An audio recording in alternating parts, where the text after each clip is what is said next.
నేనిప్పుడు నెల్లూరు జిల్లాలోని అల్లీపురం గ్రామం పక్కన ఉండేటువంటి టిడ్కో ఇళ్ళ దగ్గర ఉన్నాను. ఆల్మోస్ట్ ఇక్కడ 15,000 ఇళ్ళు ఉన్నాయి. ఇక్కడికి ఎందుకు వచ్చాననేది ఒక మ్యాటర్కి వెళ్ళి వెంటనే దీన్ని ఫినిష్ చేస్తాను.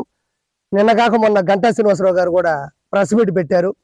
ఏమనంటే ఋషికొండ మీద 61 ఎకరాలు పూర్తిగా కూల్చేసి దాన్ని బోడిగుండు చేసి ఆల్మోస్ట్ 500 కోట్ల రూపాయలు ఖర్చు పెట్టి పరదాల చాటున ఈరోజు ఆయన ఒక మంచి ప్యాలెస్ దర్జాగా బతకడానికి మంచిగా విలాసవంతమైన జీవితాన్ని టూరిజం పేరుతో రిసార్ట్ పేరుతో ఆల్రెడీ ఉన్న హరిత రిసార్ట్ని కూల్చేసి కోట్ల రూపాయల ఆదాయం తెచ్చే దాన్ని పక్కన పెట్టి ఈరోజు సొంత ప్రయోజనాల కోసం కట్టుకున్నాడు. ఆల్మోస్ట్ ఒక బాత్రూమే ₹1,00,00,000. ఇంకా అందులో ఓన్లీ బ్లాకులు 7 బ్లాకులు 20 ఛాంబర్లు 2 పెద్ద హాళ్ళు ఉంటే దాన్ని ఎవరో రిసార్ట్ అనరు. ఇంకోటి దాన్ని ఎవరో ఒక టూరిజం సంబంధించినటువంటి భవనం అనరు. ఎందుకంటే టూరిజం అంటే 1,000-2,000 ఇల్లు ఉంటాయి. ఎందుకంటే 500 కోట్లు ఖర్చు పెట్టారు కాబట్టి. అంటే ఈ 5 సంవత్సరాల పరదాల మాటున దాన్ని అంత విలాసవంతంగా కట్టాల్సిన అవసరం ఏముంది? అంటే ఋషికొండను కూడా బోడిగుండు చేసి ప్రభుత్వ సొమ్ముని ప్రజల సొమ్ముని దుర్వినియోగం చేసి అవినీతి చేసి ఆ వ్యక్తి అక్కడ కొండ మీద అంటే సప్త ఋషుల యొక్క కొండ వైజాగ్కి ప్రకృతి వనరులు ప్లస్ ఆకర్షణీయమైంది బీచ్తో పాటు ఉండే దాన్ని కూడా దుర్వినియోగం చేశాడు. సో ఇప్పుడు నిన్న చూస్తే అది నివ్వెరపోయారు. అంటే దీనికి దానికి రిలేషన్ ఏంటంటే మొదటగా ప్రజావేదికను కూల్చాడు, తర్వాత ఋషికొండని కూల్చేసి కట్టుకున్నాడు. దాంతోపాటు ఎవరికి వెలుగులోకి రానిది ఏంటి అంటే మొత్తం మీద మన ఆంధ్రప్రదేశ్లో లక్షల టిడ్కో ఇళ్ళు ఉన్నాయి. చంద్రబాబు గారు బడుగు బలహీన వర్గాల వారికి పేద ప్రజలకి వాళ్ళకి రోడ్డు పక్కన పడుకోకుండా కనీస సదుపాయాలు ఉండి ఆడవాళ్ళ మానాలకి రక్షణగా ఉండేటట్టు మంచిగా 500 రూపాయలతో 25,000 రూపాయలతో తక్కువ డబ్బులతో తీసుకొని ఏదో ఇల్లు కట్టాడు. అలానే అల్లీపురం దగ్గర 15,000 ఇల్లు పైచులుకున్నాయి.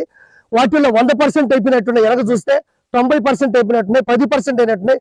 అన్నిటినీ కూడా ఆ రోజు ప్రభుత్వం నుంచి పక్కకెళ్ళిన తర్వాత వైఎస్ఆర్సీపీ గవర్నమెంట్ వచ్చిన తర్వాత కేవలం ఇవి మేము కట్టామని చెప్పుకోవడానికి 300 కోట్ల రూపాయల పైచీలకు కలర్లకి అంటే వైఎస్ఆర్సీపీ గవర్నమెంట్కి వేసే కలర్లకి ప్రభుత్వ కార్యాలయాలకు వేసే కలర్లకి ఖర్చు పెట్టారు తప్ప కనీసం ఒక డ్రైనేజ్ కానీ ఒక నీటి సదుపాయం కానీ ఒక జేసీబీ పెట్టి ఆ మట్టిని దొప్పించడం కానీ ఈ రోజు లోపలికి వెళ్తే ఆ రోజు కట్టింది తప్ప ₹1 కూడా పెట్టుబడింది లేదు. సెంట్రల్ గవర్నమెంట్ ఇచ్చిన డబ్బులు కూడా సొంత లాభాలకి నిధులు పక్కకి జరపడం జరిగింది.